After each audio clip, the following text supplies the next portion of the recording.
Hello, this is a read aloud for Rise Up, assignment number 1, called Dog Whistle Politics. I'll start with the intro up here. Last class, we talked about dog whistle politics, also known as the Southern Strategy. The strategy used by Republicans to gain white Southern votes by using coded racist language. Now, coded language, also called a dog whistle, is when you say one thing, but you mean another. You might have an ulterior motive. For example, in the box here, what you say, which is the dog whistle or the code, if you're a politician, may be that I support law and order. Okay? I support law and order. But what you mean or what you imply as a candidate or a politician is I support arresting more Black and Hispanic people. So it's like a code. Law and order is the code, and the meaning is that you support arresting more minorities. Your instructions for this assignment are to read the article below about dog whistle politics, another term for the Southern strategy, and answer the questions in yellow on the right side based on that section of the reading.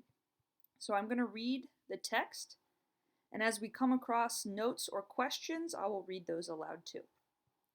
So starting from here, the title is Dog Whistles, How Politicians Speak in Code. Since the victories of the civil rights movement in the 1960s, politicians have generally avoided making explicitly or obviously racist appeals or attempts to gain support to voters.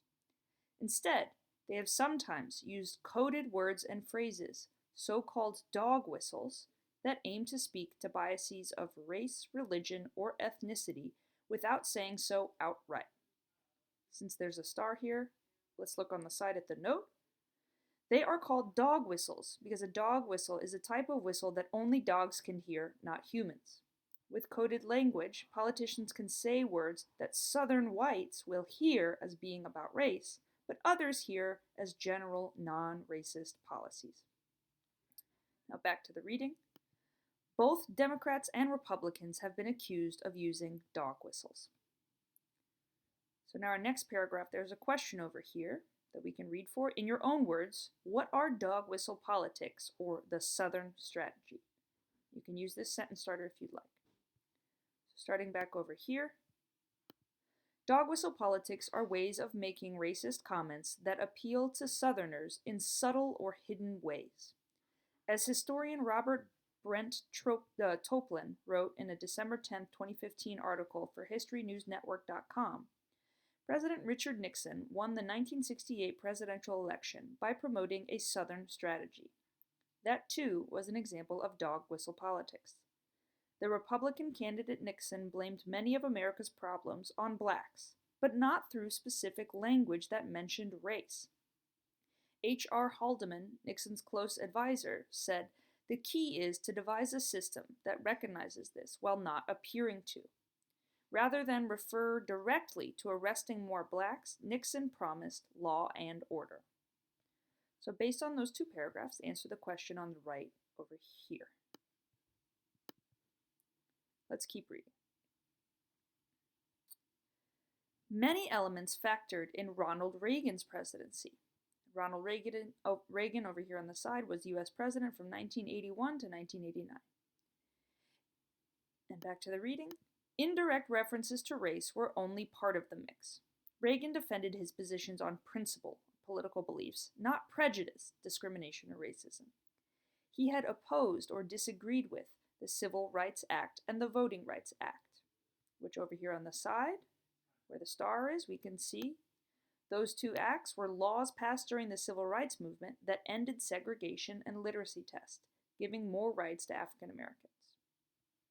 So he had opposed or disagreed with those laws, back here, arguing against the federal or national government telling states what to do. Reagan launched his campaign to run for president as a Republican in 1980. During his visits around the United States, Reagan spoke often about an exploitative welfare queen in Chicago. We see there's a star, so let's look over at the notes on the side. A welfare queen is a stereotype of a woman who uses welfare checks to spend on herself, manipulating the system. Okay, so back to the reading.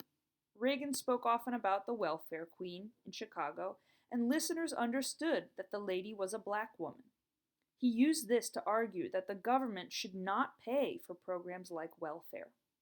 Reagan convinced many Southern white Democrats, including Southerners, to abandon the Democratic Party and register as Republicans. With the next paragraph, we have the question over here. How did Ronald Reagan use dog whistle politics to benefit or help him? So starting the reading again. As law professor Ian Hanley Lopez argued during a January 14, 2014 appearance on Democracy Now!, such dog whistle racism is becoming an increasingly large part of conservative or Republican political strategy. Hanley Lopez states, politics now is occurring in coded terms, like a dog whistle. On one level, we hear clearly there's a sense of racial agitation or being racist. On another level, plausible deniability. People can deny having mentioned race at all. And so, classic examples, Reagan and welfare queens, or Newt Gingrich saying Obama is a food stamp president. Now, on one level, that's causing people to blame the nation's problems on the black community.